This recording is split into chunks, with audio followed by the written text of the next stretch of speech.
Subbab F, Partai Nasional Indonesia atau PNI. Ini didirikan oleh Insinyur Soekarno pada tanggal 4 Juli 1927.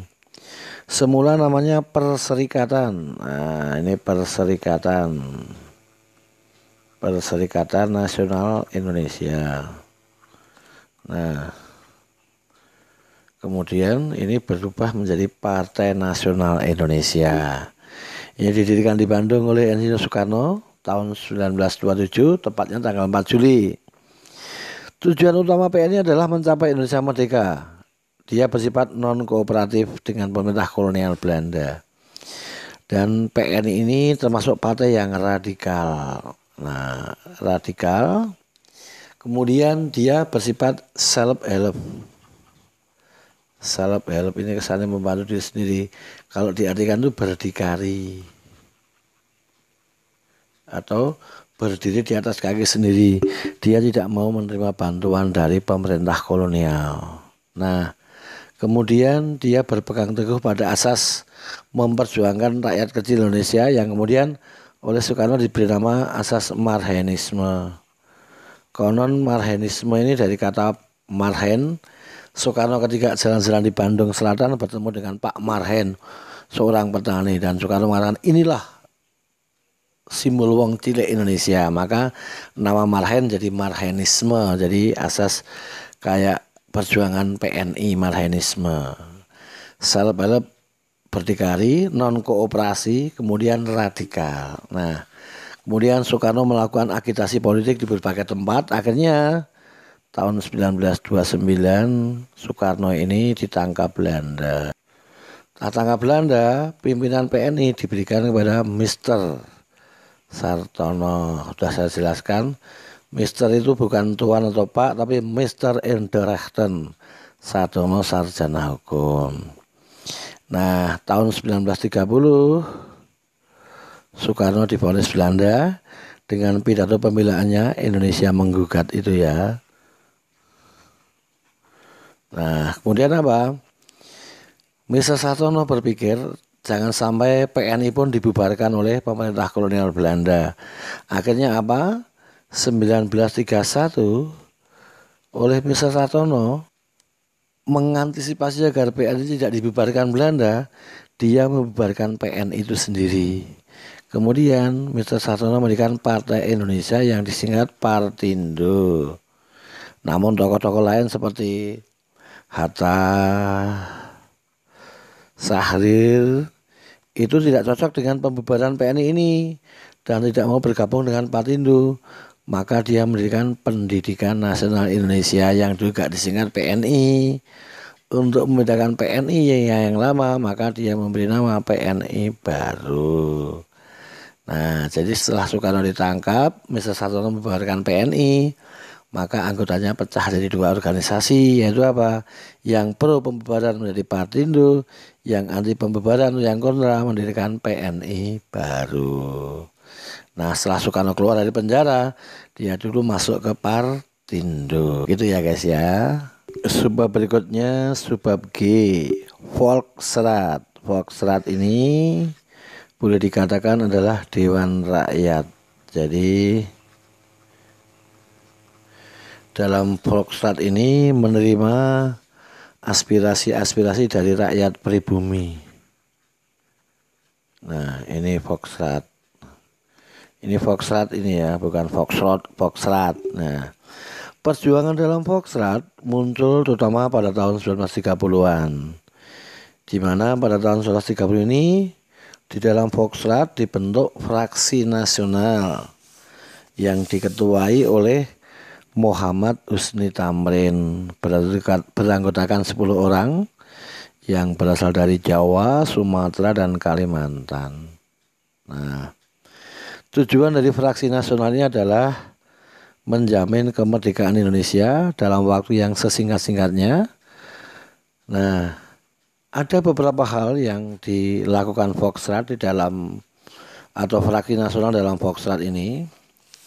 Setidaknya ada dua. Yang pertama apa?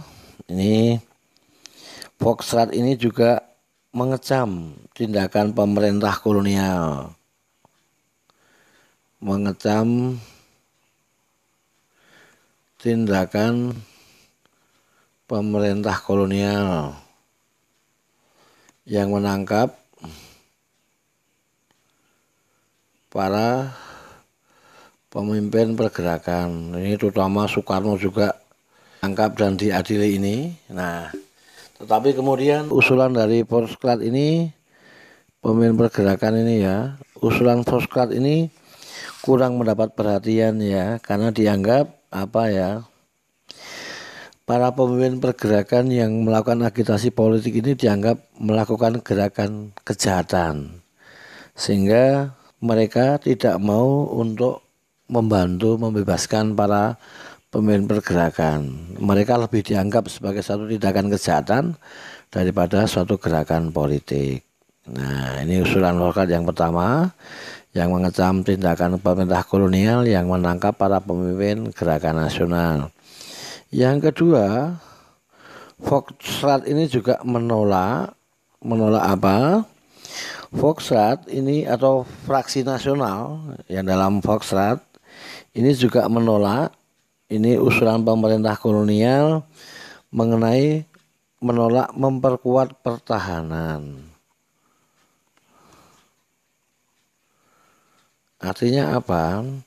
Daripada memperkuat pertahanan, Front Nasional mengusulkan dana itu lebih baik digunakan untuk kesejahteraan rakyat Indonesia. Nah, ini kemudian apa lagi? Fraksi Nasional juga mendorong. Fraksi Nasional, saya singkat FN ini mendorong para anggota agar lebih aktif memperjuangkan kemerdekaan Indonesia dan bersikap non kooperatif. Ini beberapa hal yang berkaitan dengan Volksraad, terutama setelah terbentuknya Front Nasional pada tahun 1930-an. Sekarang kita masuk subbab yang ke-8, yaitu petisi Sutarjo atau sebuah usulan dari Sutarjo. Meskipun sudah ada wadah dalam perjuangan di Volksraad yaitu Fraksi Nasional, namun banyakkan menganggap bahwa Fraksi Nasional terlalu moderat. Apa sih moderat? Moderat itu satu gerakan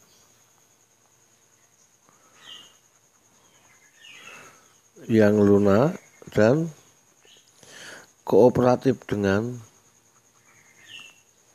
pemerintah. Lawan dari moderat adalah radikal. Nah, Fraksi Nasional itu satu bentuk gerakan yang moderat. Pada tanggal 15 Juli 1939, Sutarjo Kartohadikusumo, salah seorang anggota Volksraad ini dari Wakil Pegawai Pamong Praja, ini menyampaikan sebuah petisi dalam Volksraad Dewan Rakyat. Nah, yang kemudian petisi ini dikenal dengan sebutan petisi Sutarjo. Isi dari petisi Sutarjo adalah mengusulkan diadakan suatu musyawarah antara wakil-wakil Indonesia dan Kerajaan Belanda untuk menentukan masa depan bangsa Indonesia yang dapat berdiri sendiri meskipun dalam lingkup Kerajaan Belanda. Nah, petisi ini menimbulkan pro dan kontra baik di Indonesia maupun di Belanda. Jadi yang perlu digarisbawahi adalah bahwa ini petisi ini mengusulkan musyawarah antara wakil Indonesia dan Belanda. Nah, untuk menentukan masa depan bangsa Indonesia. Nah, intinya adalah agar bangsa Indonesia itu diberi hak otonom dalam bingkai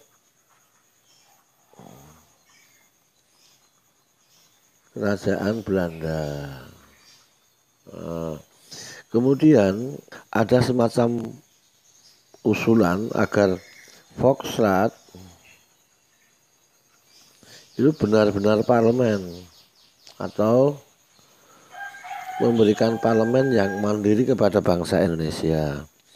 Kemudian untuk mewujudkan ini dibentuk Dewan Negara yang terdiri dari wakil-wakil Belanda dan Indonesia. Dalam usulan Petisi Sutarjo ini, dalam jangka waktu 10 tahun diharapkan dapat terbentuk Indonesia yang mandiri meskipun dalam bingkai persemakmuran Belanda atau dalam bingkai kerajaan Belanda. Nah, usulan ini menjadikan pro dan kontra baik di kalangan bangsa Indonesia maupun kerajaan Belanda. Setidaknya Belanda mengatakan Indonesia belum siap. Bangsa Indonesia jadi banyak yang mengkritik juga kenapa harus dalam bingkai kerajaan Belanda.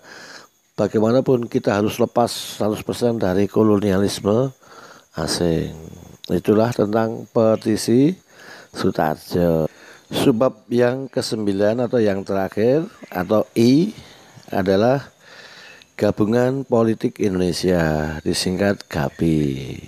Nah, sebuah federasi partai politik kembali muncul pada tahun 1939 ini yang diberi nama Gabungan Politik Indonesia atau GAPI. GAPI ini berdiri atas inisiatif dari Parindra atau Partai Indonesia Raya. GAPI diketuai oleh Muhammad Husni Tamrin. Partai yang tergabung dalam GAPI antara lain PSII, Gerakan Indonesia atau Gerindo, Pak Sundan, Persatuan Minahasa, dan Partai Katolik. Nah, tuntutan GAPI yang terkenal adalah Indonesia berparlemen. Sementara manifest GAPI adalah mengajak rakyat Indonesia dan Belanda bekerjasama menghadapi bahaya. Ini bukan rasisme ya, tapi fasisme Jepang. Nah, inti dari gerakan GAPI ini adalah dari manifesto GAPI yang intinya mengajak rakyat Indonesia dan Belanda bekerjasama menghadapi bahaya fasisme Jepang. Nah, untuk menghadapi hal ini maka rakyat Indonesia harus diberi parlemen. Nah, dan pemerintah, dalam hal ini pemerintah kolonial, harus bertanggung jawab kepada parlemen. Apabila hal ini dipenuhi oleh Belanda dengan diberi parlemen Indonesia, maka GAPI mengajak seluruh rakyat Indonesia untuk mendukung Belanda dalam menghadapi fasisme Jepang, terutama menghadapi Perang Dunia Kedua. Dengan tuntutan ini akhirnya muncullah jargon atau tuntutan yang terkenal dari GAPI, yaitu apa? Indonesia berparlemen. Ini yang dituntut oleh GAPI yang terkenal, Indonesia berparlemen. Dan Belanda menanggapi atau memberikan reaksi atas tuntutan ini dengan mengirimkan sebuah komisi untuk menyelidiki keinginan Indonesia. Komisi ini kemudian diberi nama Komisi Visman. Nah, yang diselidiki adalah orang-orang yang pro dengan Belanda. Sehingga hasil penyelidikan dari Komisi Visman ini intinya apa? Bangsa Indonesia belum siap untuk diberi parlemen sendiri. Nah, inilah tuntutan GAPI ini. Jadi tuntutan GAPI yang terkenal Indonesia berparlemen dijawab Belanda dengan Komisi Visman yang intinya Indonesia belum siap dengan parlemen sendiri. Lagu lama muncul kembali. Yaitulah nasib sebagai negara yang dijajah. Gitu guys.